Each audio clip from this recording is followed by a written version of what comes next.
2026 is going to be the most ambitious release cycle of my entire career. Happy Monday, everybody. Thanks for taking some time to hang out for a little bit. This is a new series where I just want to sit down and give you some updates about what's going on with me, my music career, what has been working, what has not been working, and maybe a little bit of dialogue about what might work for both of us. If you're a singer-songwriter yourself, or if you're just a friend trying to collaborate about what makes us be at our best, I'm here for it. So like I said, 2026 is full of a lot of music releases for me. I had a conversation with my buddy Ed O'Donnell, and he gave me the advice that every artist needs a 3-year release plan. And that scared the shit out of me. 3 years of advance notice of what I want to release seemed like a lot to bite off. But when I sat down and did it, I was surprised to see that it's not demanding anything more of me than I've already been doing. It's just giving me some timeline to say I'm checking in and I'm checking out of a project. I had a great conversation with a friend in the studio the other day. Just if we restarted today's session with what we know at the end, it would be better,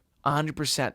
But we would never finish the one song. Accepting where I started and where I'm ending is such a huge part of this game. Always believing that your best work is what's next to come has to be a sense of forced perception. Something that you tell yourself whether you believe it or not, because it's the only way to move forward. So in 2026, I'm aiming to release a song on I think the 4th Tuesday of every month. This is laid out for the next 3 years for me. Does that mean I'm going to hit every single one of those markers? No, the goal is not perfection. The goal is my best attempt at that. So with setting out that 4th Tuesday for all my releases, I was able to go back through and say, when do I need to finish tracking? When do I need to get a mix and master done? When do I need artwork? When do I need a music video? When do I need to submit to editorial playlists? When do I need to put on all those things? It's the whole gamut. It's fat checklist. If you want to see it, shoot me a message. I will happily share this not set list. God, I have a one-track mind, kids. I will share this production schedule with whoever wants to look at it, whoever wants to give critiques.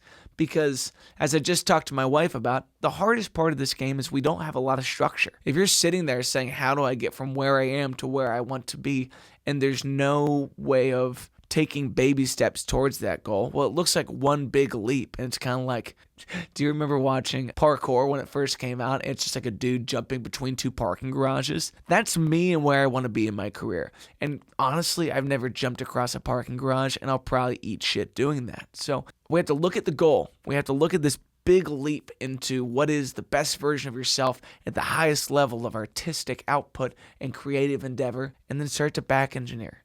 What is the step before that? The step before that? What's 15 moves ahead of that? You're playing chess, baby. It's the game of life. And there's no reason to be dissatisfied with a board where no moves have been made yet. The only thing that you can control is whether or not today takes the 1 or 2% step forward. I'm really hoping that 2026 proves to be the year that I'm asking it to be. But I'm the only one that can decide to do that. I've got January done.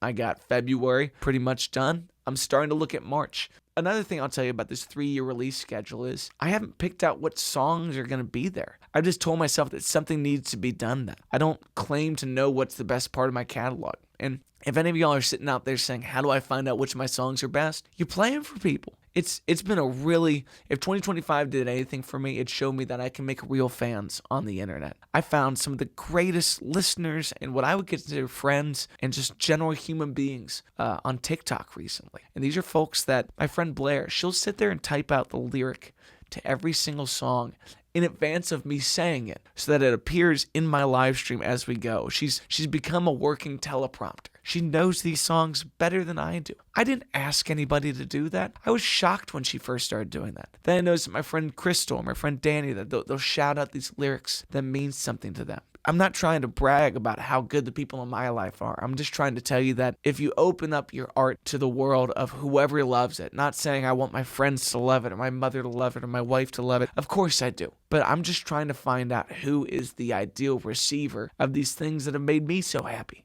And once I opened it up to the right social media, and maybe that's not the right one for you. Maybe it's going to be here on YouTube. Maybe it's going to be on Facebook. Maybe it's going to be Insta. I don't care. Just stay persistent that you're trying to find the people that are going to love your work, not trying to make work that people that in your life are going to love. Your audience has not been predefined for you. Now there's your friend group. That's a side tangent. Make sure you're surrounding yourself with the baddest people you know. And I don't mean that in like a misdemeanor's way. I mean it in a way that they kick some serious ass. Because If there's anything that you deserve going into the new year, it's a community of people that see you for what you can be at your best, that will ask you to be more than you've ever imagined yourself to be because they see the greatness in you, my friends. So, all right, that's my Joel Osteen tangent. Let's back it up again. So, 2026 is going to be full of new music for me. I've never released more than probably 4 to 8 songs in a year. And this year we are going for 12. It's a nice clean number. I might skip February because it's missing a couple days. No, I'm kidding. I just don't understand that.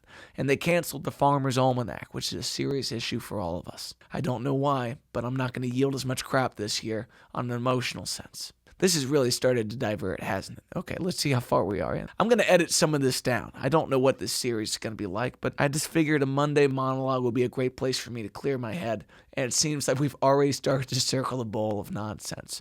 So let's get a little coffee sipping. As we go throughout the year, I'm going to try to stop in, maybe on a weekly basis, maybe on a bi-weekly basis. I don't know. I don't care. If you've taken the time to watch this far in the video, you should know that your presence and your time and your place in my life is more than I could ever ask or expect. So thank you. It means a lot. And as we go, drop your comments. Let's talk about some things. This is like a way of doing the podcast with the folks who are going to be typing in below or shoot me a DM. Let's be honest. I'm not at a place in my career where I can't answer a couple of messages. Feel free to reach out. Treat yourself right. Have a beautiful week, the one you deserve, the one that you were hoping for. And make the most of this short life, my friends. We only get a little bit of time together. Peace. Much love.